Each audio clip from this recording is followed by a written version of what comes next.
খেলাধুলাকে পেশা হিসেবে প্রতিষ্ঠিত করার লক্ষ্য নিয়ে আমাদের মাননীয় প্রধানমন্ত্রী ইতিমধ্যে কার্যক্রম শুরু করেছেন। সবচেয়ে বেশি ভালো লাগছে যে বাংলাদেশের খেলাধুলা যে এগিয়ে যাচ্ছে, আজকে দর্শকদের উপস্থিতি সেটা প্রমাণ করে আবারও। এবং আমাদের বর্তমান সরকারের মাননীয় প্রধানমন্ত্রী তিনি খেলাধুলাকে আমাদের সাংস্কৃতিক অঙ্গনের সকল চর্চাকে যেভাবে সর্বোচ্চ গুরুত্ব দিচ্ছেন, আমরা দৃঢ়ভাবে বিশ্বাস করি আমরা শুধু বাংলাদেশটা, আমরা আন্তর্জাতিকভাবেও আমাদের যে লক্ষ্য, যে উদ্দেশ্য রয়েছে, আমরা সাব গেমস থেকে শুরু করে এশিয়ান গেমস কিংবা অলিম্পিকের মতো সর্ববৃহৎ আসরে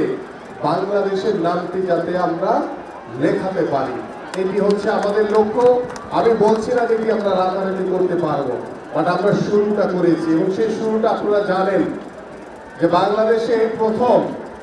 খেলাধুলাকে পেশা হিসেবে প্রতিষ্ঠিত করার লক্ষ্য নিয়ে আমাদের মাননীয় প্রধানমন্ত্রী ইতিমধ্যে কার্যক্রম শুরু করেছেন। আপনারা সবাই জানেন যে প্রত্যেকটি বাবা মা তার সন্তানদেরকে কেউ হয়তো বা পড়াশোনা করে, কেউ ডাক্তার, ইঞ্জিনিয়ার, কেউ ব্যারিস্টার হওয়ার চিন্তা করে বা স্বপ্ন দেখে, কিন্তু আমরা আমাদের মাননীয় প্রধানমন্ত্রী প্রত্যেকটি বাবা মার কাছে সেই স্বপ্ন